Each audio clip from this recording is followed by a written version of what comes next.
Ok. En esta segunda parte de la materia, ya netamente instalaciones eléctricas, ¿no? Vamos a aprender cómo calcular en la parte de selección, ¿no? De una instalación eléctrica, tanto de los conductores, cuando decimos conductores nos referimos a los cables, ¿no? La sección de los cables, ¿cierto? De los conductores, la sección mínima que tiene que tener su conductor de aterramiento, el térmico, ¿no? Para cada circuito y básicamente eso, pues, ¿no? Que es bastante sencillo la parte del cálculo, la verdad. Entonces no debe haber ninguna complicación, ¿ok? En esta parte de la materia. Esta es una parte de materia bien fácil. Si la primera era sencilla, esta es mucho más, así que no se preocupen, es una materia bastante sencilla. Bien. Pero de todas formas, repasemos unos cuantos conceptos básicos que es importante que todos sepan, ¿no? Creo yo, que solamente es hacer los ejercicios, ¿no? También es saber, pues, la teoría, ¿no? Todos saben cómo funciona cómo funciona el sistema eléctrico. ¿Ya lo han visto esto con el ingeniero, quizás? ¿O lo han escuchado? Cuando me refiero al sistema eléctrico es cómo les llega la energía eléctrica a sus casas, a sus domicilios.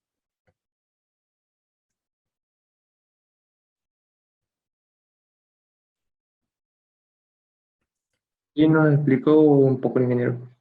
Ya. Bueno, primero que nada, todo empieza en la generación, ¿no? Donde se genera la energía eléctrica y todo es gracias a, bueno, pues tenemos estas máquinas eléctricas llamadas generadores. ¿Estamos de acuerdo? Los generadores eléctricos funcionan, bueno, pues al revés, ¿no? A un motor, si es que quieren verlo así. Recuerden que un motor, ¿cómo funciona? Ustedes con la electricidad, ¿no? Le dan electricidad a un motor y esa electricidad, por medio de esas bobinas que se están moviendo por ley de Faraday, ¿no? Inducción de Faraday es que ese campo magnético produce el giro, ¿no? Del motor. Entonces, con nosotros conectando, ¿cierto? Conectando el motor con esa electricidad, esa variación de campos magnéticos produce que el motor vaya a girar, ¿no? Estamos convirtiendo energía eléctrica a mecánica, ¿no? Todo eso seguramente han visto o irán a ver en máquinas alternas 2, que es gracias a, bueno, eso, justamente, ¿no? El magnetismo, ¿no? La inducción magnética. Ahora un generador es al revés. El generador más bien aprovechando una máquina que esté girando, haciendo el proceso inverso, esa máquina que está girando, esa energía mecánica la convierte en energía eléctrica. ¿Sí? O sea, hacemos girar una turbina, seguramente, como irán a ver. Esa turbina, al estar acoplada mediante un eje, ¿cierto? Al generador. Entonces, hacemos girar la turbina y la turbina, al estar acoplada mediante un eje al generador, el generador va a girar, ¿no? Y esa energía mecánica que está, bueno, de forma rotacional en el generador, luego producirá la energía eléctrica, ¿no? O sea, es al revés, un proceso inverso al motor, ¿no? Hacemos girar algo y esa energía mecánica se vuelve en eléctrica, ¿no? Eso es lo que hace el generador, ¿no? Cuando está girando, bueno, va a producir por electromagnetismo energía eléctrica. Hay varias formas de hacer eso, ¿no? Y eso depende del tipo de central generadora que se tenga, que puede ser bueno, como ustedes saben, hay centrales que tienen energías convencionales y las no convencionales o alternativas, si es que gustan, ¿no? Llamarlo así. Las convencionales, pues, son las que funcionan con combustibles fósiles, que son derivados del petróleo. Tenemos bueno, en fin, toda la gama de centrales termoeléctricas que pueden funcionar, por ejemplo, con vapor, ¿no? O quizás con gas, ¿sí? Principalmente esos dos, ¿no? O incluso ciclos combinados, ¿no? Vapor y gas, que es otra alternativa que tienen esos ciclos convencionales. Mientras que por otro lado, los centrales alternativas o no convencionales, pues ya son las que ustedes han estado escuchando seguramente, pues son las que son más amigables con el medio ambiente, por ejemplo, las fotovoltaicas, ¿no? Que con la energía solar, ¿no? Mediante los paneles solares que lo convierten, bueno, en energía eléctrica, ¿no? Otros tipos de energías alternativas, ¿cuáles podrían ser?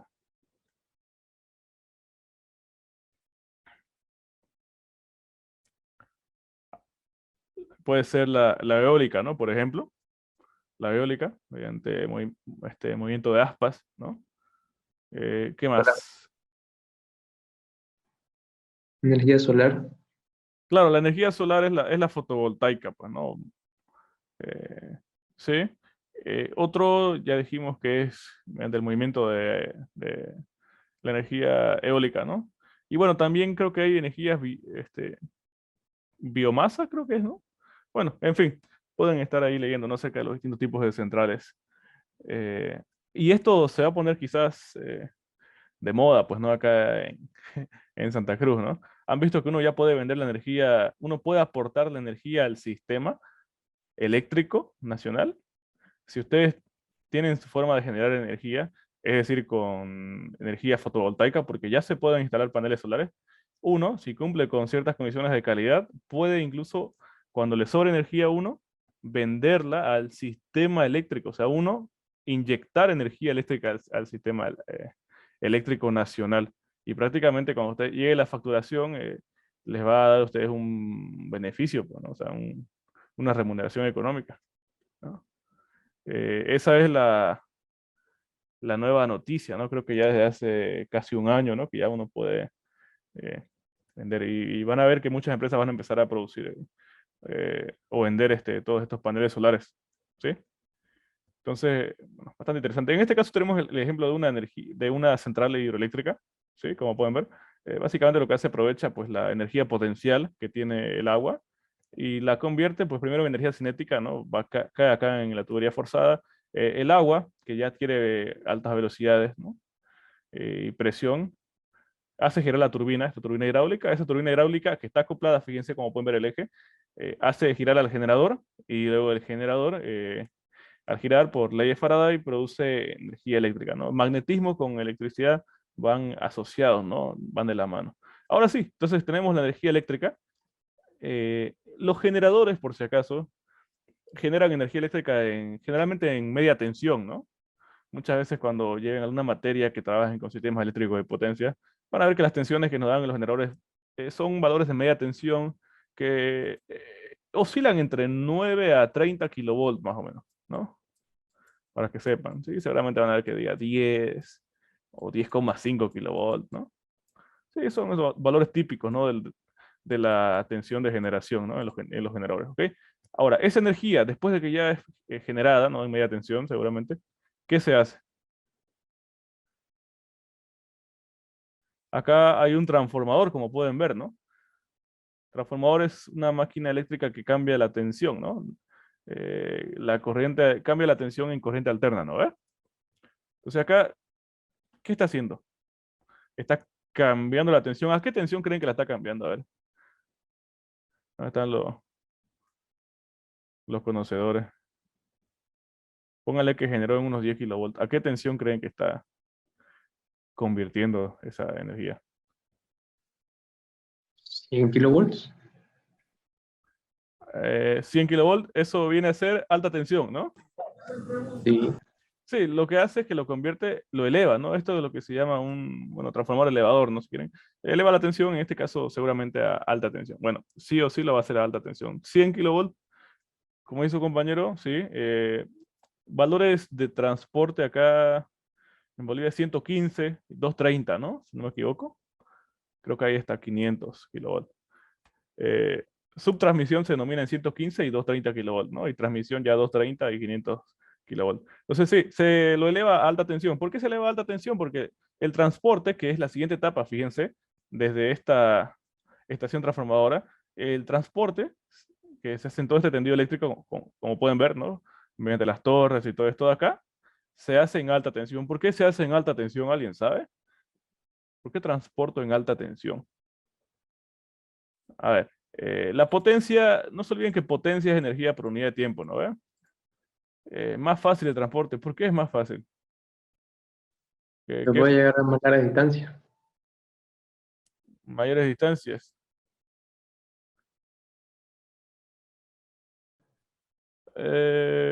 Bueno, sí, se puede porque cuando...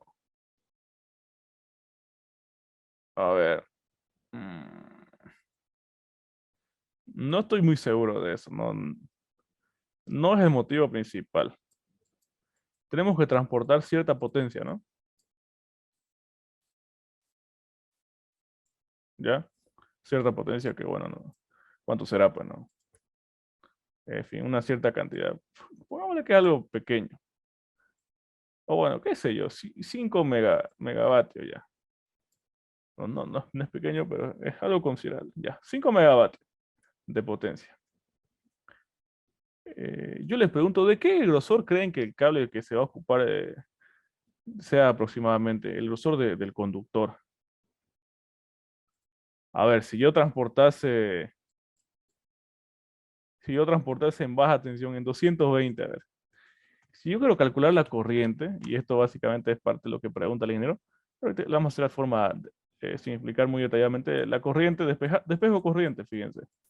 Me va a quedar que corriente es igual a P sobre todo esto, la tensión, ¿no? Y el coseno de phi pasan a, acá, esto me queda, esto es 5 por 10 a la sexta, ¿no? Ya. Voltaje, póngale 220, o sea, y coseno de phi aproximadamente 0,9. ¿Cuánto me va a dar esto? Una locura. ¿Cuánto de corriente me va a dar acá? Uy, eso es altísimo, ¿no? 3 millones de amperes.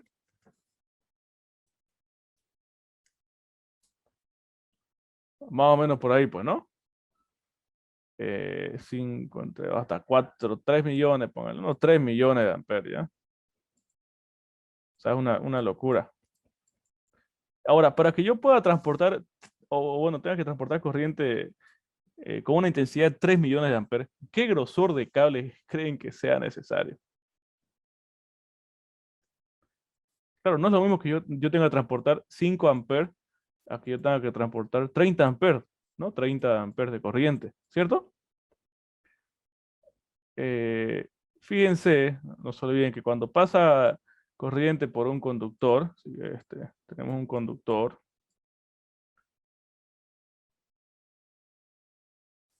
de corriente, ¿no?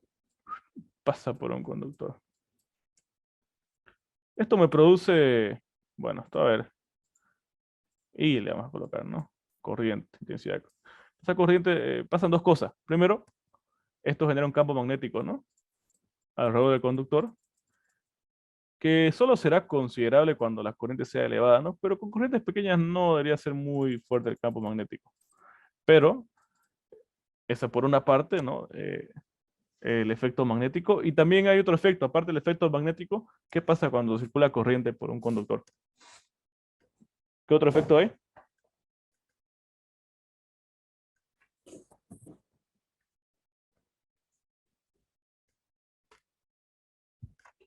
A ver, lo escribieron en el chat. El efecto Joule, exactamente. El efecto Joule que básicamente es calentamiento, ¿no?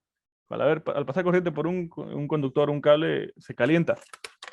Y a mayor corriente, pues va a haber mayor calentamiento. Eso es lógico. Ahora, si hay demasiado calentamiento, lo que puede pasar es de que empiece a quemarse el aislante del cable y luego el cable se incendie y produzca un incendio, ¿no? O sea, un desastre, ¿sí? Es por eso que ya hay en diferentes tablas, está tabulado, de acuerdo a la sección, es decir, esto de acá, ¿no? La sección del conductor, ¿qué corriente máxima puede soportar? ¿Ya? Entonces, por ejemplo, si yo quiero pasar o que circule corriente con una intensidad de 5 amperes, ¿qué, qué me corresponde? Miren, fíjense, ya que aprendamos a leer esta tablita, hasta el cable más delgadito que tenemos a disposición, que es el de 1,31 milímetros cuadrados de sección, área, sección, me soporta hasta 10 amperes. Sí, o sea que los 5 amperes que van a pasar me lo soporta tranquilamente, ¿no ve? ¿Estamos de acuerdo? Acá la sección de 1,31 milímetros cuadrados me soporta una corriente máxima de 10. Entonces yo puedo ocupar eso, el de acá, ¿no ve? Pero ya no puedo ocupar para una intensidad de corriente mayor, 30 amperes. Para 30 amperes, ¿qué conductor ocuparían ustedes?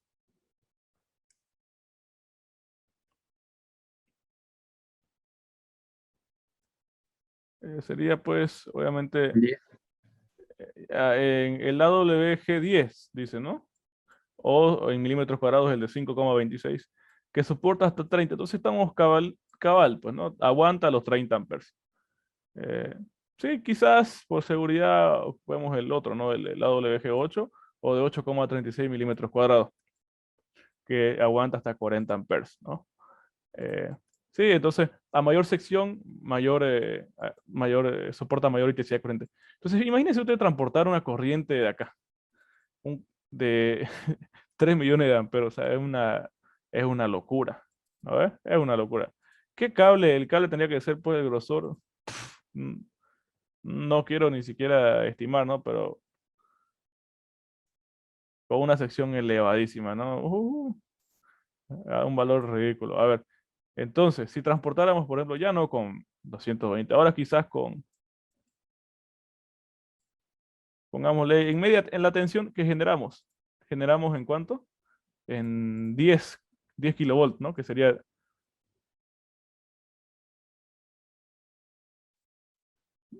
10 por 10 al cubo, en 10 kilovolts. ¿Cuánto nos da la corriente? La corriente va a disminuir, pues, ¿no? Si ustedes ya se dan cuenta rápidamente. 555, fíjense. Ah, ahora sí ya es un valor más razonable, ¿no? 555,55 amperes. O sea que acá ya puedo ocupar un cable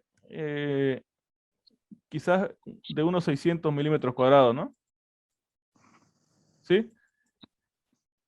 Puede ser, ¿no? Ahora hay algo interesante acá, pues, ¿no? Fíjense de que eh, la potencia sigue siendo la misma, ¿no? Entonces, a medida de que la tensión sea mayor, quiere decir que la corriente va a ser menor, ¿no? Es por eso que lo que se hace es elevar a una tensión bastante eh, grande para que la corriente tenga un valor mucho más pequeño. ¿Sí? Por eso. Y al tener una corriente mucho más pequeña, vamos a ocupar cables mucho más delgados. Y más que todo, por si acaso, esto es por un tema económico. ¿Sí? Es por un tema económico, pues, ¿no? Queremos una tensión elevada para que la corriente sea pequeña y así pueda ocupar cables delgados. Porque imagínense que ustedes están transportando 200 kilómetros de línea. Saben, ¿no? Lo que es, lo caro que sale, pues, ¿no? 200 kilómetros de línea. Aparte de que ustedes quieren vender la corriente, tienen que también cubrir con los costos de qué? De, de todo, pues, ¿no? Todo lo que es las torres. Si los cables son más grandes, tienen que ser torres más rígidas, ¿no? Para que soporten el peso de los cables, ¿no? Sí, seguramente han visto un poco en líneas 1. Si es que han quizás leído un poco la bibliografía, se han dado cuenta, pues, ¿no? De que igual tienen que dimensionarse todos los postes para que soporten, ¿no? El tendido eléctrico, pues, ¿no? Entonces imagínense con cables muy gruesos, sería imposible, ¿no? La tensión mecánica que soporte sería demasiado, cables muy gruesos saldría carísimo. Eh, en el tema de vender energía a otros países, también es complicado en ese sentido, ¿no? Porque uno tiene que cubrir con todo el sistema de transporte. No es que uno vende la energía nomás, tiene que cubrir con todo, ¿no? Por si acaso. Entonces espero que se entienda, ¿no? Porque se hace siempre el transporte en alta tensión. Es un tema económico más que todo. ¿Sí? ¿Se entendió? ¿Alguna pregunta?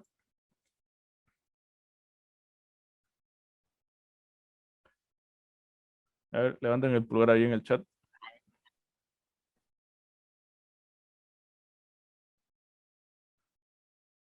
No se olviden que son fórmulas de física. Traen potencia igual a corriente por tensión, ¿no? Por coseno de phi. Nada más, aumentan ese término. Listo, se transporta y ya luego llega a otras estaciones transformadoras. Y estas estaciones transformadoras ahora hacen el proceso inverso. Eh, Se transportó con cables pequeñitos, ¿cierto? Pero la tensión con la que está pues en tensiones elevadas, ¿no? Hablamos de 115.000, 230.000 kilovolts. Entonces, tenemos que ir reduciendo la tensión. Eh, Son diferentes, no es que se lleva a una subestación y esa subestación distribuye para todo, ¿no? Seguramente hay una subestación que deriva a otras subestaciones. Por ejemplo, en esta subestación baja a 35 kilovolts, ¿no? Y ya luego esta subestación dirige o transporta la corriente a otra subestación que lo baja a 10,5 y luego recién de 10,5 ya lo vuelven a bajar a 220, que es la tensión, ¿no? Con la que llega a los domicilios. Entonces pueden ser en una o dos, tres etapas, quizás, ¿no? Las subestaciones que van reduciendo la tensión poco a poco, ¿no? Transportando energía, pues, ¿no? A todos los usuarios, que obviamente es 220 volts, ¿no? 120. Bien. ¿Qué más? ¿Qué más se puede hablar del sistema eléctrico? Una cosa, por si acaso, la energía eléctrica no se puede almacenar, ¿no? La energía eléctrica no se puede almacenar, ¿ya? Tiene que estar siendo generada al mismo tiempo que la gente que está siendo demandada. ¿Se entiende eso? Eh, Creo que Bolivia tiene casi ya 3.000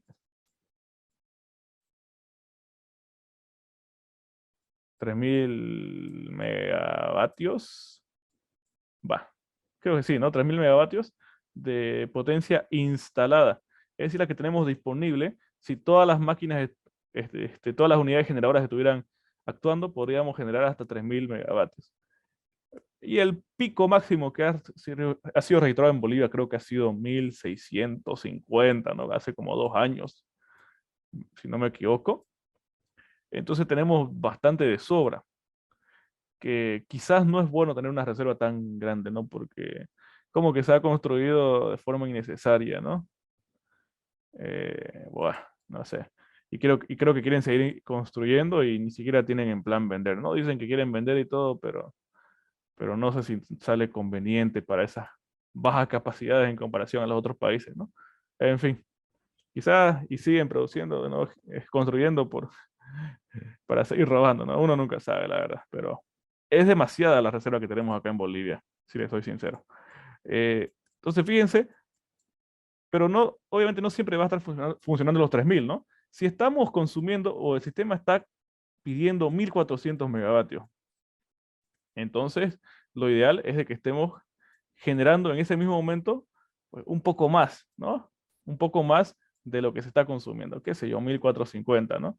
Y van a ver, si ustedes entran se me fue el nombre de esta página, donde se puede ver el consumo eléctrico. Entonces está la energía, ¿no? Que se va entregando. Esta es la curva que se va, de la potencia que se va demandando y van a ver de que lo que se está generando siempre es mayor, pues, ¿no? Porque tenemos que cubrir, es cierto, lo que se está consumiendo, ¿no? ¿Ves? Porque si fuera al revés, si es que la curva de lo que se está consumiendo baja, vamos a dar a ciertos sectores sin acceso pues, a la energía, ¿no? ¿Ves? ¿Estamos de acuerdo? Pero es muy complicado estar generando esa energía de forma exacta, controlando segundo a segundo, ¿cierto? Entonces, el sistema, la operación del sistema eléctrico es bastante complejo, ¿no? Porque tenemos que estar, y no es que digo, ya yo tengo 1.400, genero 1.450 y listo. No, porque a veces el sistema eléctrico no me lo permite, porque yo tengo cables por acá, cables por allá, y a veces no puedo llevar corriente directamente de un punto A a un punto B, tiene que pasar por cierta línea, pero a veces se cae una línea, y al caerse esa línea, las otras líneas se van a sobrecalentar porque va a pasar más corriente de la que soporta. Entonces es un tema bastante interesante, ¿no? Ajá, exacto, en el CNDC pueden buscar todos los datos, ¿no? El sistema eléctrico es bastante interesante, ¿no? Bueno, lo van a dar más adelante, lo van a estudiar seguramente, ¿no? Especialmente si están en el área eléctrica, ¿ya? En fin, eso es más o menos un vistazo. Creo que tengo un paper, un documento, unas 90 páginas, en el que pueden leer, ¿no? Cómo funciona todo eso. Se los voy a pasar, ¿sí? Para el que quiera leerlo. eh, para que quede en contexto, porque algunos pues quizás no sabían ni esto, ¿no? Quizás tengo compañeros que ya, o sea, están en diplomado, todo, y no pueden ni explicar cómo funciona el sistema eléctrico, ¿no? Bueno, en fin. Ahora sí, los conceptos básicos. Bueno, a ver, fórmulas básicas, la fórmula de potencia. Potencia es igual a intensidad de corriente por tensión por coseno de phi. ¿Ok? Esto es cuando es monofásico, ¿estamos de acuerdo?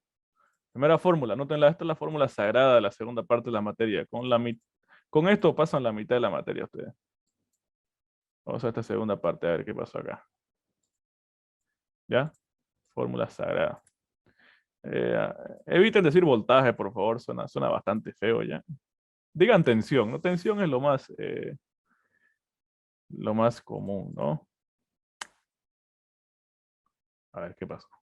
Ya, ¿sí? Tensión, ¿no? Ya decir diferencial de potencial quizá ya suena demasiado pretencioso, ¿no? Entonces tensión eléctrica es lo que se suele decir, ¿no? ¿Estamos de acuerdo? Para trifásico, a ver, potencia es igual a raíz de 3 por tensión de línea, que es la tensión mayor, que sería 380, en el caso 220, 380, y nuevamente por coseno de phi, ¿cierto? De esa forma. ¿Quién es el que les pide que hagan cálculo de corriente? Creo que Lino, ¿no? En Alternas 1. Hagan cálculo de corriente. Dice, esa formulita, esas dos formulitas ocupan, ¿no? Esto acá. Perfecto. Eso es. Eh, ¿Alguien sabe qué es coseno de phi? ¿O alguien no sabe qué es coseno de phi? Es que no sé si han avanzado coseno de phi. En máquinas de corriente alternas 1 han avanzado, ¿no? El Eh, factor de potencia. exacto, también el coseno de phi también se conoce como el factor de potencia. Lo que es básicamente nos está diciendo qué porcentaje de la potencia es activa con respecto a la total, ¿no? A la total que se está entregando, ¿sí? Todo se explica siempre en un triángulo de potencia, ¿no? El triángulo de potencias, ¿estamos de acuerdo? Que es así. Es una suma vectorial, por supuesto, ¿no? A ver. Se define con la letra P la potencia que conocemos de toda la vida, ¿no? La potencia que medimos en watts, ¿estamos de acuerdo? Watts, que en español sería vatio, ¿no? No es vatio, no es lo mismo que voltio, ¿no? ¿Sí? Entonces los vatios, o watts, es cuando hablamos de la potencia que se define con la letra P, que es la potencia activa, ¿cierto? La potencia activa es la energía utilizable, es la energía que se está convirtiendo en trabajo mecánico. ¿Estamos de acuerdo? Es la cantidad de energía que se está ocupando, que está siendo utilizable, ¿sí? ¿Ok? Eh, Luego tenemos la energía reactiva, que se nota con la letra Q, y su unidad de la energía reactiva es volt-ampere reactivo. Volt-ampere reactivo, o voltio-ampere reactivo, como quieran llamarlo. Ya el volt-ampere reactivo es la energía reactiva. Y esto acá son las pérdidas, ¿sí? Es energía que se está desaprovechando, que no se está consumiendo, ¿sí? Así que esencialmente ese factor de potencia me está diciendo qué porcentaje está siendo, de la energía está siendo utilizable para convertirse en trabajo mecánico, porque la potencia activa es lo que es el trabajo como tal de la máquina, ¿no? Esto acá es algo que se está desperdiciando. Sin embargo, la energía reactiva, aunque sea un desperdicio, aparentemente es necesaria porque es en este tipo de energías, la reactiva tenemos tanto la inductiva como la capacitiva, ¿no? Y esa inducción, esta energía, esa potencia de inducción, ¿no? Que es necesaria para que se produzcan los campos magnéticos, ¿no? Por ejemplo, para que un motor gire, ¿no? Entonces, aparentemente son desperdicios, pero sí es necesaria, ¿no? Y tenemos la potencia aparente, ¿ya? Que se denota con la letra S, que esta se mide en volt-ampere. ¿Ya? Y es la suma vectorial, ¿cierto? Es la suma vectorial de estas dos. ¿Sí? O sea, con Pitágoras lo pueden hallar, ¿no? S va a ser igual a raíz de P al cuadrado más Q al cuadrado. ¿Estamos de acuerdo? ¿No? Eso, básicamente. Es la suma vectorial. Ahora, en este triángulo de potencias, que ustedes lo buscan, triángulo de potencias, colocan en internet y les sale esto. Pueden ver videos si quieren de esto. Investíguenlo si no lo saben. Van a ver que se define el coseno de phi, perdón, se define el ángulo phi como el ángulo que se forma entre la potencia activa y entre la potencia aparente, ¿sí? Se define el ángulo phi como el ángulo que se forma entre la potencia activa P y la potencia aparente S, ¿ok? Ahora, por trigonometría, ustedes recuerdan que el coseno de un ángulo en un triángulo rectángulo, el coseno de un ángulo en un triángulo rectángulo es igual al cateto adyacente. El adyacente es el que está al lado, ¿no? Entonces, de este ángulo, el cateto que está al lado es la letra P y sobre todo esto sobre la hipotenusa, que evidentemente es la potencia aparente, o sea, S. Y esto acá también se conoce como el factor de potencia. Factor de potencia creo que es F de P, ¿no? F. Coseno de phi, que es la relación de lo de la activa sobre la aparente y también se conoce como factor de potencia. Por ejemplo, de 10, quizás de 10, de 10 volt que estoy inyectando, yo, 9 están siendo utilizables para volverse en energía mecánica. Entonces, son 9 vatios, ¿no? La potencia activa. Y la reactiva es lo que estoy perdiendo, que sería esto, ¿no? Entonces, acá la relación de este sobre este es de 9 sobre 10, ¿no? O lo que es igual 0,9. Ahí tendría yo un factor de potencia de 0,9. El factor de potencia es equivalente al coseno de phi. Entonces decimos coseno de phi o factor de potencia a eso. La relación de la energía utilizable con respecto a la total que se está entregando. Básicamente es eso, ¿no? La relación de la energía que se está utilizando para hacer un trabajo con respecto a la total que estoy entregando, ¿no? En términos eléctricos. Y ya investigan ustedes más acerca del concepto para saber diferenciar cada uno, pero mínimamente sepan pues este triángulo de memoria y sepan convertir. Si yo les doy el valor de P y les doy que el coseno de phi es 0,8, hállenme Q, digamos. O sea, es pura trigonometría, ¿no? Porque a veces tiene que hacer conversión de potencias en esta materia. Vamos a ver un poco de eso. Les dan potencia activa y tienen que llevar la potencia aparente. Si conozco el coseno de phi, puedo hacerlo, ¿no? Con el triangulito. Dibujo el triángulo y hallo ese. Y así, nada más, ¿no? Sepan hacer eso. Ahora siempre está esa analogía con el de la cerveza, ¿no? Seguramente ya lo han visto. Bastante clásico. Fíjense acá. La potencia real es la energía utilizada, la utilizable, es la que se está consumiendo. Y se mide en vatios o kilovatios si quieren, ¿no? Porque, bueno, son valores siempre elevados, pues, ¿no? Mientras que la potencia reactiva es energía que se está desaprovechando. Sin embargo, es energía que se desaprovecha, pero es necesaria. En este caso es necesaria para consumir una buena cerveza, ¿no? Claro, como ustedes saben, se requiere por lo menos 2 dedos de altura de espuma en la cerveza para que no se fermente con el ambiente, ¿no? Entonces, claro, evidentemente, bueno, parece ser que es desperdicio la espuma, pero se está ocupando para que no se fermente la cerveza y entonces tengamos un buen producto, ¿no? Sí, eso lo escuché en una charla de CBN, me acuerdo, ¿no? Lo de las espumas, por si acaso. Bien, y la total, pues no es la potencia aparente que se mide en volt-ampere, o en este caso kilovolt-ampere, porque estamos hablando en términos de miles, ¿no? Nada más. ¿Sí? Bien, esos son los conceptos básicos.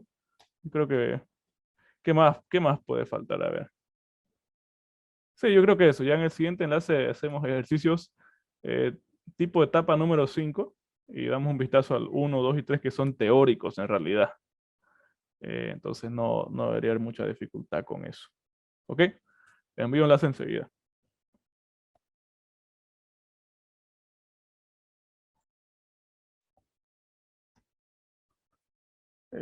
Ok, las primeras etapas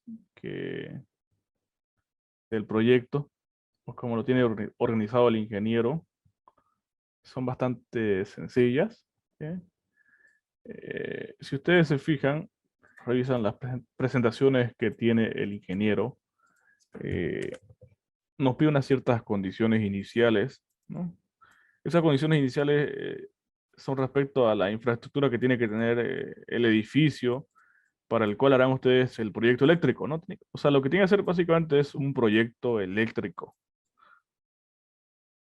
Tal vez no hacer en este caso porque creo que no les va a pedir, pero por lo menos tener esa competencia de saber cómo hacerlo, ¿sí? Entonces la idea es que sepan ustedes cómo hacerlo cuando a ustedes les toque trabajar, si es que van a ese rubro, ¿no? Bien. Para el tema de la materia, lo que el ingeniero antes pedía, y es lo que especifica en sus presentaciones, no dice que sea un edificio de vivienda. Entonces la competencia acá es realizar proyectos eléctricos para edificios residenciales o edificios de viviendas, ¿no? Solo de ese tipo, no nada de instalaciones, qué sé yo, de oficinas ni hospitales, solamente de residenciales, ¿ya? En este caso, se lo centra el estudio para un edificio de 10 pisos, ¿ok?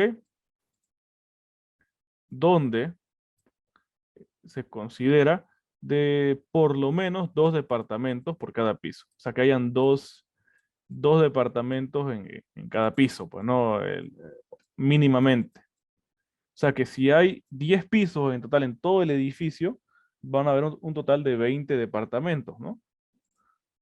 En el caso del diseño más básico, ¿no? Con estas condiciones. Además, vamos a considerar de que cada departamento tenga de por lo menos 2 habitaciones, ¿no? O 2 dormitorios. Y obviamente que tenga su baño, su cocina, entre otras cosas, ¿no? Tampoco vamos a,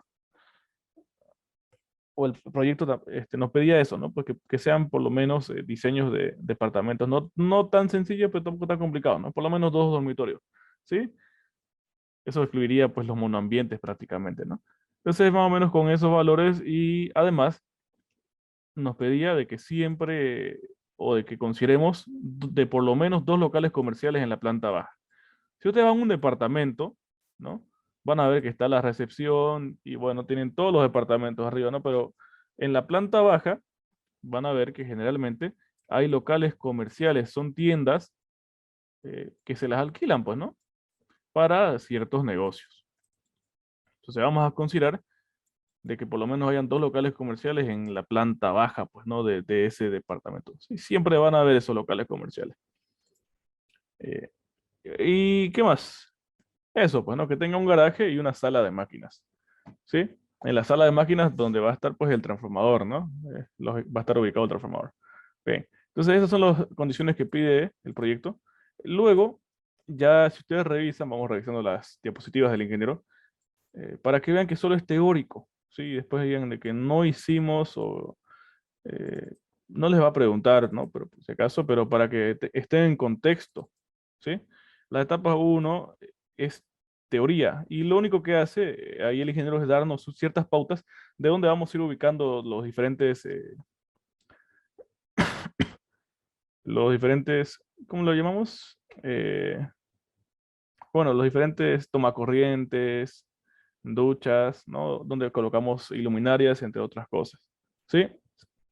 Ubicación de los elementos en el plano, pues, ¿no? Básicamente. Esto está en la etapa 2, perdón. Creo que así lo llaman, ¿no? Solamente nos da criterios, ¿sí? Obviamente no todos los departamentos van a cumplir estos criterios. Por ejemplo, un dormitorio. Ah, tenemos que considerar que por lo menos hayan 4 tomacorrientes, pues, ¿no? 4 puntos de tomacorriente. Uno para la tele, uno para la lámpara, ¿no? Quizás. Uno para, bueno, ya no se ocupa radio, ¿no? Pero uno para el cargador. Sí, seguramente al lado de la mesita que hayan por lo menos 2 puntos, ¿no? Para el cargador y para una lámpara. Y quizás en otro lado que hayan 2 tomacorrientes más, ¿no? Para el ventilador y para una tele, ¿no? Entonces, son esos criterios que nos da acá, ¿no? Nos dice que en el baño igual, que hayan 2 tomacorrientes. En la cocina, por lo menos unos 3 o 4 acá nos da, ¿no? Para la licuadora, para el microondas, otro para la heladera, otro para la cocina eléctrica, para el living, tanto. Entonces, lo que ustedes hacen primero es detallar, y ese es el primer paso, es detallar de acuerdo a cómo ustedes estén o tengan sus elementos, pues, ¿no? En su departamento, ¿ya? Entonces, tienen que detallar eso ustedes. Y tengo un proyecto hecho y vamos a ir viendo.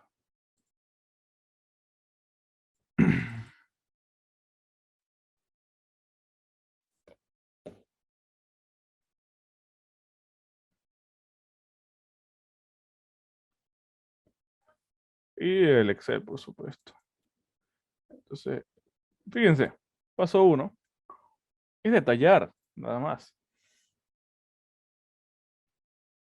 Acá en mi planta baja, para mi departamento 1, tengo 3 dormitorios. Y digo, acá en mi dormitorio 1 tengo estos puntos. 1, 2, 3, 4, 5 puntos. Y eso tiene que estar de acuerdo a lo que yo tenga pues acá, ¿no? Entonces, estamos detallando. Por ejemplo, el departamento 1, creo que es este, si no me equivoco, que acá tiene 3 dormitorios. Dormitorio 1, dormitorio 2 y dormitorio 3. Y vamos detallando acá. Estos acá son la simbología, por si acaso, de los tomacorrientes, ¿no? Quizás debimos empezar con esto, pero creo que ya lo presentamos, ¿no? La anterior clase, la última clase que tuvimos, les pasé un AutoCAD donde estaban todos estos símbolos ya dibujados, ¿no? Para que ustedes puedan copiarlos y no tengan que volver a redibujarlos, ¿no? Solo olviden que esto de acá es un tomacorriente de 2 de 2 puntos, pues, ¿no? De 2 puntos. Acá serían estos de acá, ¿no? Básicamente, si usted... Sería así, pues, ¿no? Para que ustedes puedan enchufar 2 equipos, ¿no? Eso es, nada más. ¿Ok? Sí, generalmente en las casas vamos a colocar de esto, pues, ¿no? Los que tienen para 2. Los interruptores dobles. Perdón, los tomacorrientes dobles, ¿sí? Tomacorrientes dobles. Que sería este, ¿no? Mientras que un tomacorriente simple sería así, nada más. Y sería pues un solo punto y listo, ¿no? No es nada más que eso. Entonces acá en total tenemos como para 6 puntos diferentes, ¿no? Acá 2, como son dobles, 2, 4, 6. Y listo. Y eso es lo que está detallado acá quizás, ¿no? 1, 2, 3, 4, 5 y tenemos incluso uno de sobra, ¿no? Acá detallamos 5 y tenemos uno de sobra. Entonces lo que uno hace es eso, ¿no? En la primera parte del proyecto es detallar para cada punto y eso lo va a ir dibujando paralelamente en el plano, nada más. Esa es la etapa 1 del proyecto. Ubicar los elementos en el plano y bueno, tener siempre en mi base de datos, que sería esto de acá, ¿no? Detallando qué hay en cada cosa. Es así de sencillo. Bien, luego se hace un cálculo luminotécnico rápido, ¿sí? Porque cuando ya es algo demasiado grande, como son bastantes departamentos, ¿cierto? Hacer un cálculo detallado no vale la pena. Entonces lo que se hace es aproximar con ciertos factores eh, que están en función del área, ¿no? Nada más, en función del área. Pero lo que yo voy a hacer es ir y mido el área de cada departamento. Entonces, tengo acá ya dibujado esto. Entonces ustedes van acá a utilidades, ¿cierto? En el AutoCAD, donde dice área, no, acá utilidades, le dan acá en la pestañita y tienen estos, ¿no? Quick Distance, bla, bla, bla, acá en área. Y pues es ir encerrando el polígono, ¿cierto? Más o menos así. Ahí, ahí, ahí. Cierro. Enter, listo, área. 9.3 más o menos metros cuadrados y listo. 9.3 metros cuadrados. Ahora no tenemos esto, tenemos entonces, eh, obviamente son áreas bien pequeñitas, ¿no? Porque estos departamentos cada vez son más pequeños, ¿no? Son unas ratoneras. Listo, medimos el área y en función del área van a ver si, y el tipo de foco que ocupemos, hay unos factores que nos dicen, necesitamos tantos vatios, ¿no? ¿Cuánto es ese tipo de proyecto? No sé, la verdad que no. Se puede hacer. A ver, las etapas que pide el ingeniero no son tantas, ¿no? Pero quizás uno completo para presentarla a la SIC toman nomás su tiempo. Yo creo que se puede hacer en una semana, más o menos. Entre 1 a 2 semanas. Sí. No, claro, trabajando sí todo el día, pues, ¿no? Sí, más o menos una semana. Bien. Ya. Entonces, primero hay que definir para cada ambiente, como son departamentos, van a haber 2 tipos de ambiente, pues, ¿no? Uno que requiera un nivel de iluminación normal, para los cuales diremos, voy a calcular para un valor de 100 lux. Si es un ambiente normal, como una cocina, una sala quizás, ¿no? O un dormitorio, considero como 100 lux. Ahora, si es un espacio de lectura o de algún lugar que requiera de un gran nivel de iluminación, ¿no? Para realizar una tarea pues más precisa, ahí considero como que voy a trabajar para 300 lux. Entonces defino primero si el lugar requiere iluminación normal o elevada, ¿no? En función de eso, pues 100 o 300 lux, ¿no? Luego, ¿qué tipo de lámpara voy a ocupar? En este caso, ¿qué tipo de lámpara se ocupó acá? No estoy muy seguro con la nomenclatura porque este proyecto, a ver, ¿con qué era esto? Creo que estas son de mercurio, estas largas, ¿ya? Entonces, ocupó lámparas de mercurio, ¿sí?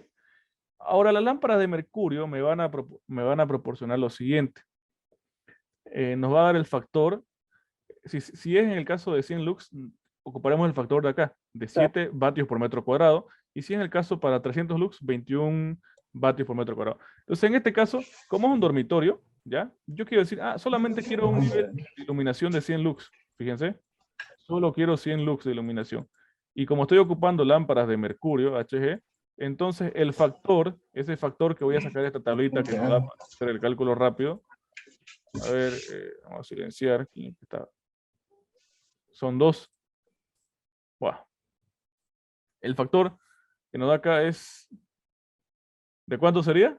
Mercurio, 100 lux, 7. 7 vatios por metro cuadrado. O sea que yo requiero de 7 vatios de potencia por cada metro cuadrado que tenga. Multiplico esto por el área. Entonces, si tengo 7 vatios por metro cuadrado, ¿no? Por 9,3 metros cuadrados. Listo. ¿Cuánto me da esto? Por si acaso en el proyecto, pues en teoría a uno le llegan los planos. No es que uno diseñe la casa y no sé qué más. Directamente uno coloca los elementos en el plano, pues, ¿no? ¿Estamos de acuerdo? Para que preguntó cuánto tiempo se demora. No, no es que uno diseñe la casa, le llegan los planos a uno, ¿no? Listo, esto acá. Necesito entonces un total de 65 vatios. Y de acuerdo a la potencia que tengan mis focos, por ejemplo, la potencia de estas lámparas es de 30. Cada lámpara tiene una potencia, son de 30 vatios. Bueno, entonces divido ese valor entre 30, que me da, bueno, me sale un poco más de 2. Me sale 2,17. O sea que requiero de 2,17 lámparas. Sí, porque si en total requiero de 65 vatios, ¿no ves? 65 vatios, y cada lámpara me proporciona 30, voy a requerir de 2,17 lámparas, ¿no? Y quizás acá dijo, bueno, con 2 me es suficiente, ¿no? Al final uno decide, pues, ¿no? O quizás estas lámparas proporcionan, qué sé yo, 40 vatios, ¿no? ¿Sí? Si me proporcionan 40 vatios, listo, de sobra, pues, ¿no? Porque 65 entre 40, 1,6, o sea que requeriría 1,6 lámparas de ese tipo, ¿no? Y listo, perfecto, con 2 me va a cubrir esa potencia, ¿no? Para que se cumplan ese nivel de iluminación.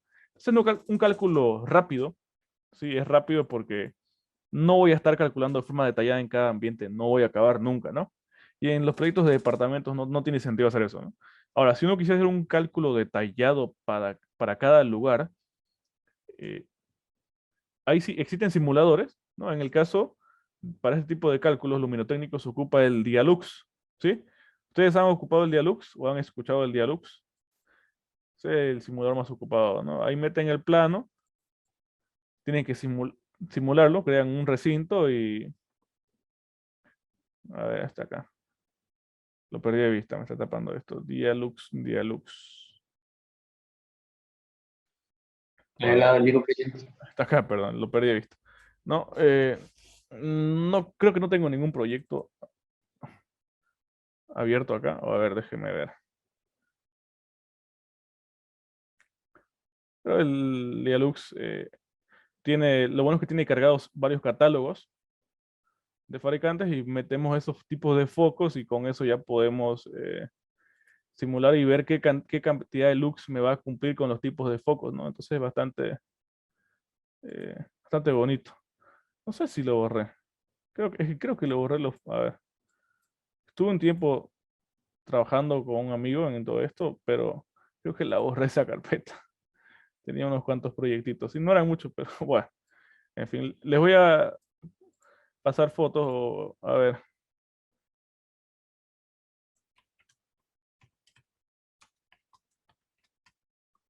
Es bastante bueno el programa. Hacen el cálculo luminotécnico, ¿no? Ven ahí cómo se va a distribuir, ¿no? De acuerdo a la lámpara y les muestra la iluminancia promedio del lugar y ven si cumple, pues, ¿no? Van probando con la distribución de los focos, pero eso pues es para ambientes más grandes, ¿no? O lugares, o ambientes más, por ejemplo acá, miren, esto es una cancha, ¿no? Entonces es muy bueno.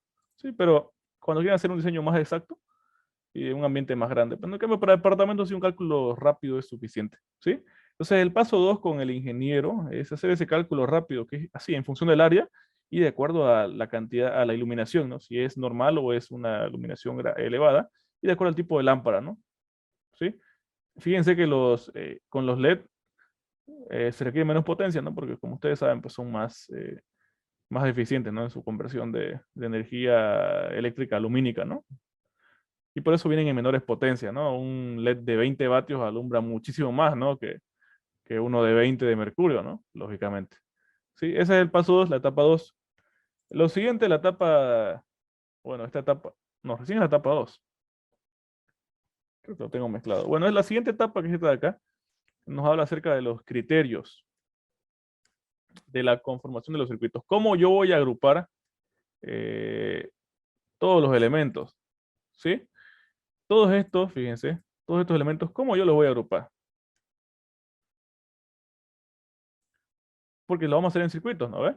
Pero no es seguro meter todos los elementos del plano, o sea, todos los focos más todos los tomacorrientes y los aires todo en un solo circuito, ¿no ves? No, eso no se va a hacer.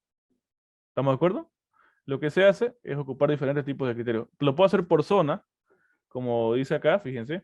Ah, quiero tomar todas las cargas de lámparas y tomacorrientes del dormitorio 1 más el 2, por ejemplo. ¿Sí? Entonces yo voy a tomar todos los de este dormitorio más este dormitorio más un baño, por ejemplo. Todo eso que sea un solo circuito. Luego la cocina más el departamento de servicios, otro solo circuito. Ese es un tipo de criterio que, bueno, fíjense, por tipo de ambiente. Yo les digo que prácticamente no se ocupa este tipo de criterio, ¿sí? Hoy en día nadie ocupa este tipo de criterio. Lo más común es lo de arriba, separarlo por tipo de carga, o sea, un circuito solamente para lámparas, un circuito solamente para tomacorrientes, y bueno, algo que tienen ambos en común es de que los circuitos de fuerza sean independientes, ¿no? ¿Cuáles son circuitos de fuerza? Son aquellos circuitos que están conformados por cargas que son mayores o iguales a 2000 volamperes. O sea, son potencias elevadas. Circuitos para cosas que consumen potencias elevadas. Tienen que tener sus circuitos independientes. ¿Esos cuáles son? Pues básicamente en una casa van a ser de dos tipos. ¿Cuáles son? Esas potencias elevadas.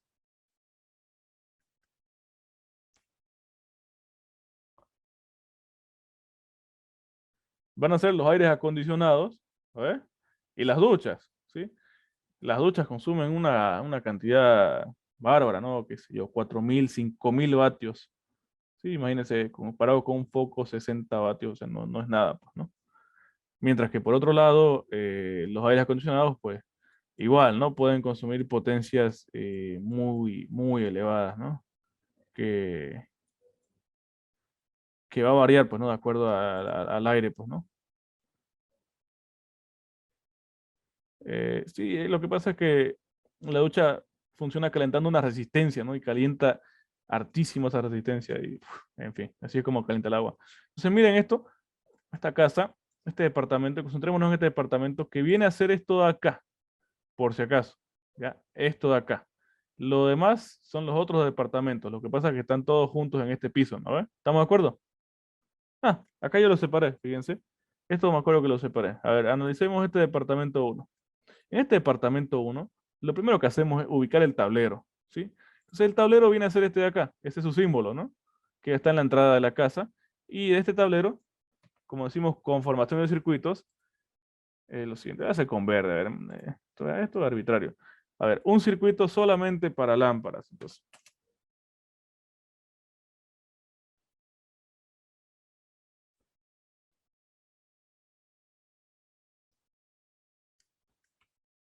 a ver, horrible sale esto. Ah, sí, pues no, ahí.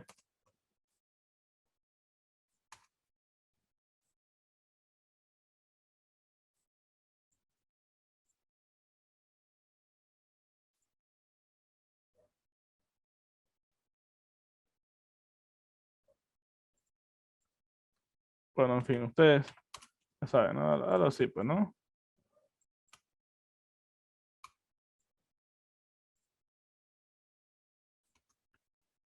Entonces, un circuito solamente para esto. Y qué sé yo, viene por ahí, vamos repartiendo, ¿no? Ahí, a este, luego a este, y así. ¿Sí? Hacen todo ese circuito. Ahora, es unir los elementos, nada más, ¿no? Es unir los elementos. ¿Cuál es el límite de foco que puedo colocar en un solo circuito? O puedo colocar todos los focos de toda la casa completa en un solo circuito. Sea este, por ejemplo, el circuito 1. La norma boliviana me dice que yo considere cada foco como si tuviera una carga de 100 vatios. Como que cada foco es una carga de 100 vatios o 100 watts. Y la cantidad máxima, si no me equivoco, ahorita se me fue. A ver, acá dice 2500 watts. Pero esto creo que es un dato antiguo, por si acaso. En realidad, en la norma actual, esto cambió de 2500 a 3000, si no me equivoco. No sé si alguien maneja el dato. ¿Cuánto es la potencia máxima para el circuito de lámparas? ¿Alguien sabe? Según los ingenieros, es 2500, pero creo que ya cambió a 3000. ¿Sí? Eso tenía que revisarlo en mi norma. Sí, es 3000. Casi 100% seguro, ¿no? Entonces, si ustedes ven que yo tenga, eso quiere decir, si por cada foco considero como que tienen una carga de 100 watts, lo máximo que puedo agrupar son 30 focos, pues, ¿no? Si yo tengo mayor cantidad de eso, pues tengo que hacer otro circuito. Tendría un circuito 1 de focos y un circuito 2 de focos. ¿A ver? Luego, hago otro circuito solo para tomar corriente. Si quieren hacer en otro color, digamos, ya. Donde voy a estar uniendo todos los tomas corrientes, todos los puntos de toma corriente. ¿Ok? Ahí, ahí, ahí, ahí. Ya así de manera rápida nomás, ¿no? ¿Sí? Ahora, se considera por si acaso, según norma, que cada toma corriente tiene una potencia de ¿cuánto? ¿De cuántos watts? ¿Alguien sabe? No sé si lo dijo el ingeniero en clases. ¿Cuánto es la potencia de cada foco?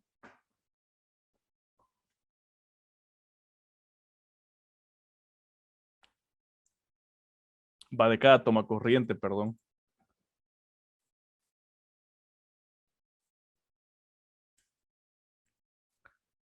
Luminarias, dijimos, cada uno, en teoría 100, ¿no? Pero incluso pueden considerar ustedes hasta 50. Creo que la norma dice 100, pero con 50 que consideren más que suficiente. Porque hoy en día, a ver, son puros focos LED, y que esos focos LED creo que son de cuánto. De muy baja potencia, ¿no? Creo que uno de 20 ya lo deja ciego, ¿no? Entonces, considerar cada foco 50 vatios suficiente, ¿no? Si son LED. Toma corriente, lo que nos dice la norma es que cada uno se considere como una carga de 200 watts, o volampere, mejor dicho, 200 volampere. Todo esto en volampere, ¿ya? Que casi nos da lo mismo. Consideren lo que cada toma corriente es 200 volampere. Ahora, esto de acá, por si acaso, es válido tanto para tomacorrientes simples como para dobles, ¿sí? O sea que si tienen un tomacorriente doble, no vayan a considerar 400, ¿no? La norma dice que este valor de 200 es válido tanto para simples como para dobles, ¿ya? Eso, tomar en cuenta. Y la potencia máxima en un circuito de tomacorrientes es de 3400 volampere, por lo cual yo puedo agrupar hasta 17, pues, ¿no? Si ustedes dividen 17 tomacorrientes, ¿estamos de acuerdo? Y nada más, ¿ok? Si superan esa cantidad, pues hacen dos circuitos mejor, ¿no? Lo dividen la potencia. Serían dos circuitos de tomacorrientes. Si tienen 20 tomacorrientes, pues hagan uno de 10 y otro de 10, ¿no? Sería lo mejor. O de acuerdo a dónde estén ubicados los tomacorrientes, quizás uno tenga 12 y otro 8, porque me quedó más cerca por este camino que vayan 12 y por otro 8. Bueno, uno ya lo ve, ¿no? Qué es lo que sale mejor, ¿cierto? Y por otro lado, ya les dije, los equipos que consumen altas potencias que van a hacer en las casas, duchas, esta es la simbología de la ducha por si acaso, y también los aires acondicionados, tienen que tener sus circuitos independientes. Yo no puedo mezclar un circuito que tenga un foco y luego vaya al aire. No, cada ducha, cada aire, un circuito independiente. O sea, desde el tablero, yo tengo que jalar un circuito solamente para este aire, hasta acá. Y listo. ¿Se entiende? Tengo otro aire, tengo que jalar otro circuito independiente para ese aire. Desde el tablero de la casa hasta ahí. ¿Ya? ¿Se entiende? No es para que estén mezclando los dos aires en un solo circuito. ¿Sí? Como son potencias elevadas, entonces pues no es seguro hacerlos en un solo circuito. ¿Se entiende ese paso, la etapa 3? Sí, Sí, ¿no? se ¿Verdad? entiende. Bien, excelente. Entonces esa es la idea. Se lo voy a pasar este plano, ¿ya? Para que lo tengan y bueno, pueden ir haciendo paralelamente a lo que voy explicando, ustedes van haciendo y me pueden ir preguntando si es que gustan. Mejor si es en la noche, ¿no? Porque en el día quizás no respondo, ¿no? Bien, ahora la etapa 4. La etapa 4 ya es ejercicios. En realidad la etapa 4 es lo siguiente. Tenemos que colocar la nomenclatura de fase, neutro, retorno, etcétera, etcétera.